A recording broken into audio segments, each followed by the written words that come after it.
Hello, my lovelies. It is me again on my own personal road to WrestleMania 40. This week, I revisited WrestleMania 13, and while it may not have been the most interesting of WrestleManias, it really catapulted the WWE, WWF at the time into what we know as the Attitude Era. So I want to talk about the beginning of 1997, how this was a chaotic beginning of the year for the WWF Championship belt, how 1997 really helped bring some of the biggest stars like Stone Cold Steve Austin to the forefront. So let's get into it. There are a couple matches that I really want to touch on before I get into the nitty gritty of what happened in 1997 that made everything around this WrestleMania so special. First one I want to talk about is Hunter Hearst Helmsley versus Goldust. Goldust is such a huge name when you think about the Attitude Era.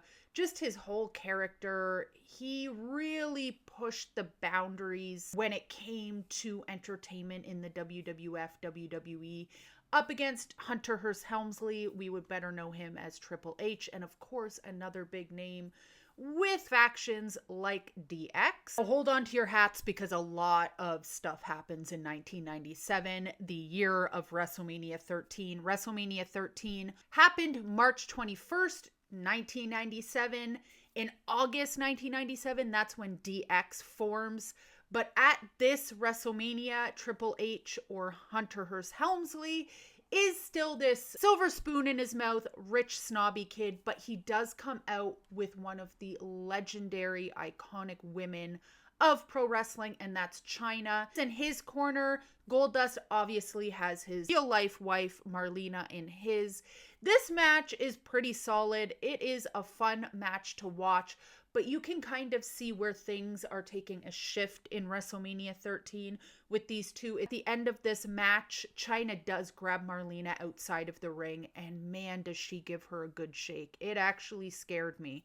I'm not gonna lie, I thought she may have gotten whiplash. Shaking Marlena outside of the ring does give Triple H the leverage to kind of take control of this match, and he does end up winning.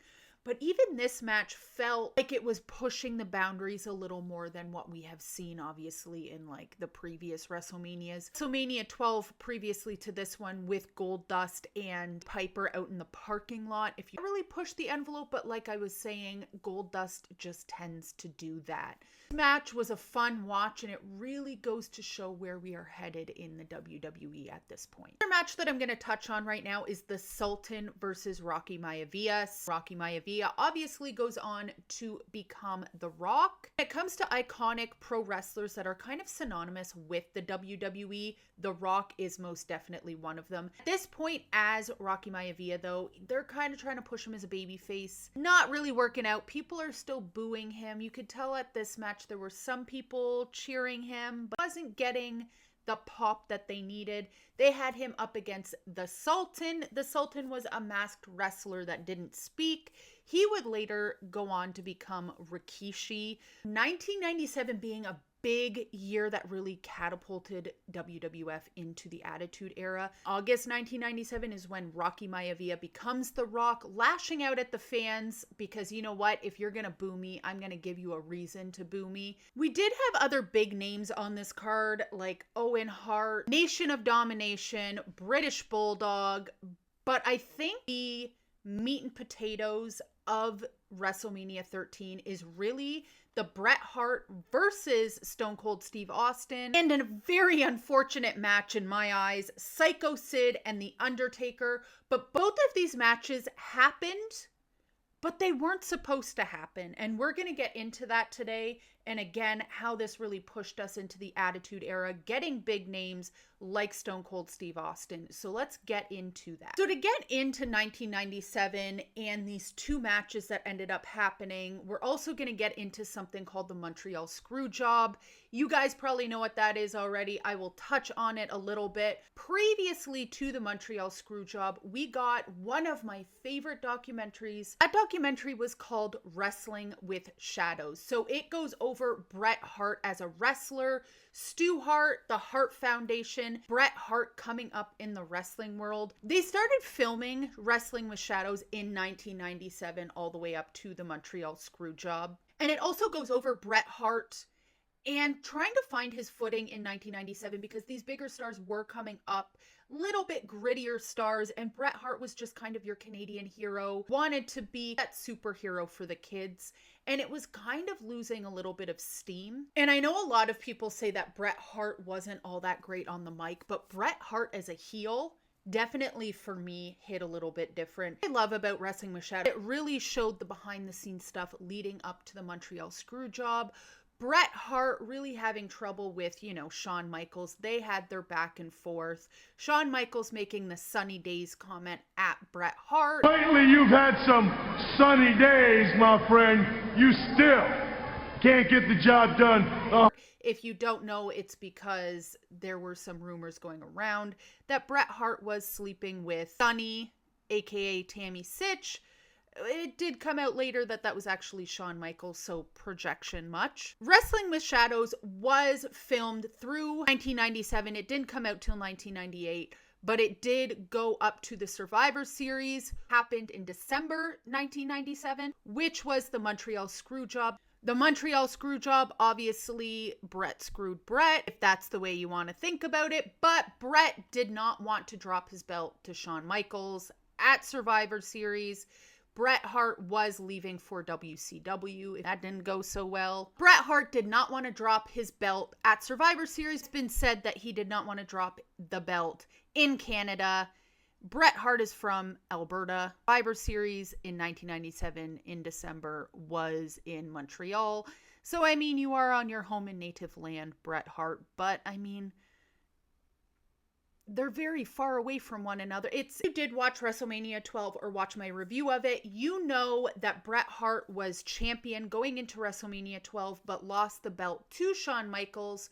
Going into WrestleMania 13, it was supposed to be Shawn with the belt, and Bret Hart was supposed to win at WrestleMania 13. Before WrestleMania 13 happened in February 1997, this is when that promo that will go down in history on a Raw happened. And this is when Shawn Michaels lost his smile. Shawn Michaels was made fun of relentlessly about this promo, about him losing his smile. He had a career-ending knee injury, allegedly. Came out later that it wasn't so career-ending, but his losing of the smile is what people remember that promo for, because he didn't really bring up the knee, to be honest. It was mostly about him not being happy, and he has come out in interviews after, and we all know Shawn Michaels behind the scenes wasn't exactly the easiest to get along with. He also had his own substance abuse issues.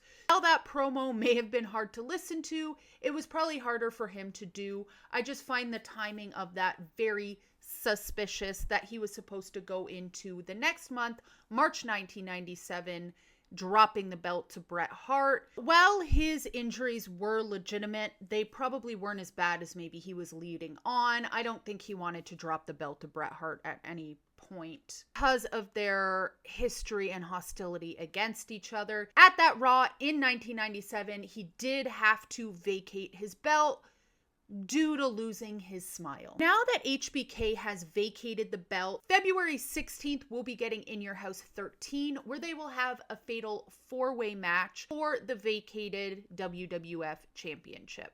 This fatal 4-way, Bret Hart did end up winning his championship like he was supposed to do at WrestleMania 13, but nay, the next day, Psycho Sid ended up defeating Bret Hart for that championship, so he was pretty much just champion for one day. Leading up to this In Your House and WrestleMania 13, Bret Hart and Stone Cold Steve Austin did have a feud going on. Having both these men in the 4-way match at In Your House was beautifully done, because going into WrestleMania 13, they could settle the scores. And this match at WrestleMania 13 between Bret Hart and Stone Cold Steve Austin really started to push Stone Cold Steve Austin into mainstream. And oh my God, you all know that one photo of Stone Cold Steve Austin in the sharpshooter. It's actually Bret Hart's idea, without Vince McMahon's knowledge, to make Stone Cold Steve Austin bleed during this match, and it has become such an iconic photo in pro wrestling history. It was also Bret Hart's idea to turn Cold Steve Austin face. This is one of those matches where both contenders during the match turned, meaning Stone Cold Steve Austin went in as a heel, Bret Hart as a face, and they both switched during the match because Bret Hart really wanted to get Stone Cold Steve Austin over with the masses, turning him face and over with the crowd. And by golly, did it work. November 1997, when the Attitude Era really kicked off, I think this is when it really started to move into that direction with that iconic photo of Stone Cold Steve Austin with the blood on his face. You know what, guys?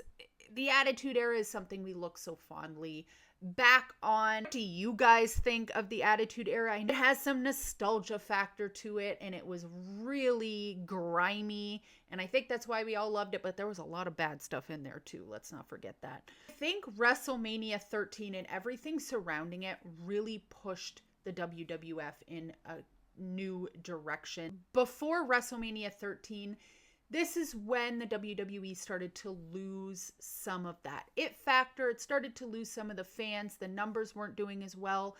So when stuff like that happens and you're a company, you really got to shake things up. And I think WrestleMania 13 really helped move that along, trying to figure out where some of the pieces fit. And then, of course, all of that being said, our new WWF champion is still Psycho Sid. Psycho Sid was really pulling in some numbers when it came to house shows in 1997. He was getting over with the crowd. And he is our new champion because of the vacated belt. Bret Hart won. Next day, it got passed on to Psycho Sid. It was a little bit of a chaotic time, but going into WrestleMania 13, he is the champion, and he is going up against The Undertaker, and we all know what happens because at WrestleMania, we have The Undertaker streak. Obviously, my man's not going to lose, and he wins the WWF Championship. That match, guys, again, another Undertaker match that I could not get into it whatsoever. It was 20-something minutes long, and it felt a lot longer. Wasn't the greatest match between The Undertaker and Sid. The right call was made on that day. Again, going into 1997 without Shawn Michaels, we're going to have to some of the stars that WWF can rely on while building new ones. And I think The Undertaker at this point was the best call. So of course, circling back, we're going back to Wrestling with Shadows. We're still filming that through 1997. Of course, the Montreal Screwjob, the climax happens November 1997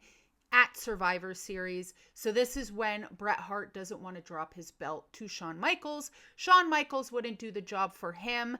He's not going to do the job for Shawn Michaels, especially not in Bret Hart's home and native land, that is Canada, in Montreal. So Bret Hart thinks that he isn't going to be losing at Survivor Series, but behind the scenes, they are plotting. Shawn Michaels in the middle of the ring gives Bret Hart his own maneuver, that is the sharpshooter, and they ring the bell. Even though Bret Hart doesn't tap out, Shawn Michaels leaves with the belt. Bret Hart is leaving for WCW. We get all the madness that goes along with it. Bret Hart doing the WCW in the camera. He spits in Vince McMahon's face. Vince McMahon becomes a character in his own, and he is the Mr. McMahon character. This really, again, catapults us into the Attitude Era. So while I don't think WrestleMania as a standalone show is a work of art, there are some moments in WrestleMania, especially the Bret Hart versus Stone Cold Steve Austin match. It is just friggin' phenomenal. But overall, I would just give this show like a solid 5.2 out of 10, and that's being generous. But everything WrestleMania 13 did for the business and how it really built up, Shawn Michaels leaving a month before this event happened, everything that surrounded it really gave us the nostalgia we know today that is the Attitude Era. So let me know what you think about WrestleMania 13, everything that surrounded it, and of course the Attitude Era. Next week, we will be going in and rewinding back to WrestleMania 14. It will be the Attitude Era's first WrestleMania. Don't miss it. See ya.